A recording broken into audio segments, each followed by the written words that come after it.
In this lesson, I'm going to be painting the blood onto the ground for our zombie.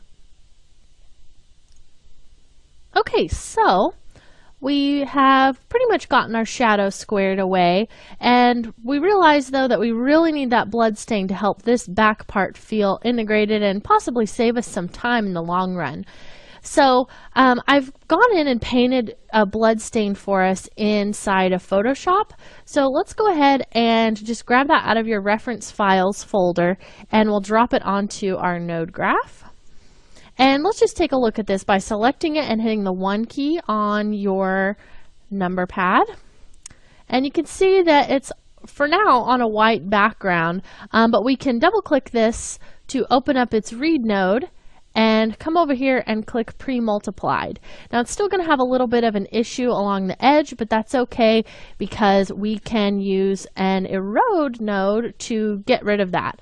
So if we just come over here and hit the tab key and type in erode, grab that fast erode. It's going to be the same thing that dilate that we were talking about earlier. Then we can start to dial that down just slightly, and it will get rid of that white for us. Okay, so let's figure out where we need to merge this back in. So let's probably need this to be over here somewhere because it's going to be added to this ground right there.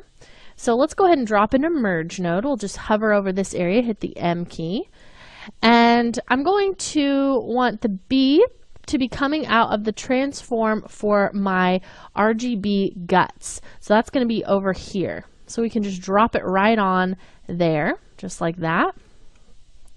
And then let's go ahead and we'll just look at this merge, and we'll grab these two nodes and bring them over here, and we can plug our A into that. Okay, so right now we can't see it, but we need to transform this as well. So you can add a transform either after the dilate or before. Either way will work. So we'll just hit the tab key and type in transform and drop that on right there. And then we can start to move this, and it's going to show up, but it's going to be covered up by the rotoscope that we have. So we need to probably kind of rotate this a little bit, which makes more sense anyway if you're thinking about, you know, this came out of the zombie. And also, I think we could probably change the operation so that this is going to be underneath those guts. So for our merge, instead of having the operation be over, we can just change that to under. And now that those guts are going to be on top. And let's just rotate it around just a little bit more. And this looks really good for right here, but what happens whenever our zombie continues to crawl forward? We kind of have this line. So you could scale it up and try to make that work for you, but we also want some blood to kind of be gushing out over the top of the concrete here. So we need to fix that as well. However, we also need to have this tracked, because if we just hit play, the concrete's going to be moving behind the blood, and the blood's going to be standing still, which doesn't look very realistic. So let's go ahead and we'll just grab one of the transform nodes that we used to move, let's say that we used to move this, and I can just clone it, or you can add another transform node and hook it up to the tracker. It's really up to you. We can do it that way. So just grab a transform, and it's going to go after our first transform. I'm just going to clear out my properties bin, and then we'll bring that back up. And then we're going to use that same tracking data and the same method of control dragging from the tracker to the translate fields. So you're getting lots of practice with that method. And now if I hit play, you can see that that is not moving behind it. It's sticking pretty well. And the movement is so subtle anyway that it's not very noticeable. Okay, so now we can start painting some of this blood and painting over this to kind of make it darker and just add to this overall. Okay, so to get started painting, let's drop in a RotoPaint node. And let's see where it put that for us. Right here, because we had that tracker selected. So we'll move it over where we need it. And this is going to need to go between the dilate and that transform, because we want this RotoPaint to be transformed with our with the rest of our shot. So we've already kind of got it in place, so this isn't going to be too hard to just, if we're looking at this last merge here, that's going to be easy to see where we're painting. Okay, so make sure you have that RotoPaint selected, and we'll come over here and grab our clone tool.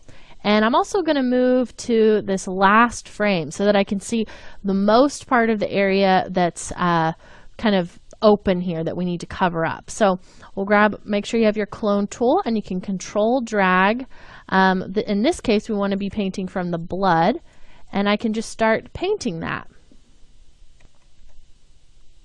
Now you'll notice that we can't see this, and part of the reason for that is because of the way that we have this set up. So what I can do is, instead of having this go off the scene over here, we can really easily just grab this transform node, and I'll just move this down so that this part is the part that stays under the zombie, and then we can paint back this way really easily on top of that. So it's nice having that transform node. You can just quickly make that change.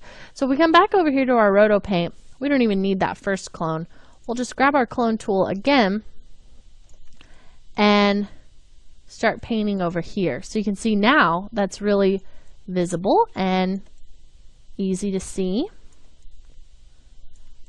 So you can just kind of make this blood stain a little more irregular, and it's easier if you're just working with something like this that has already been painted, or some blood that already exists. If you find maybe something online that you want to use instead of this piece, that would work. Okay, so we're just kind of adding to it. Now, the important part is that we follow the actual path that the zombie takes. So I'm going to come in here and we'll select all of our clones, and we want to make sure that we set their lifetime to all frames.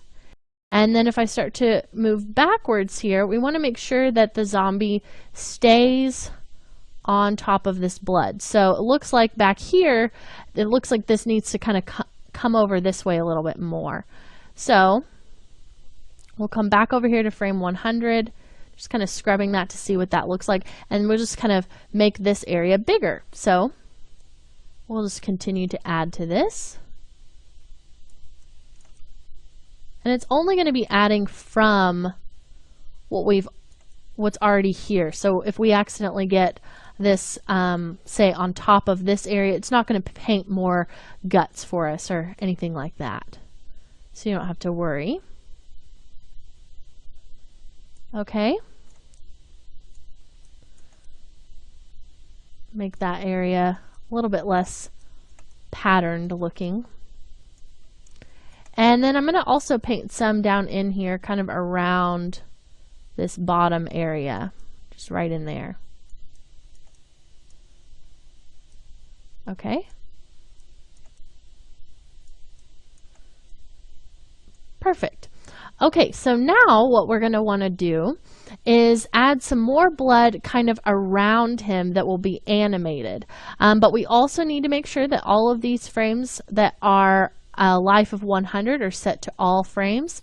And let's just play this through and see how it looks. Okay, so it looks like we need a little bit more over here.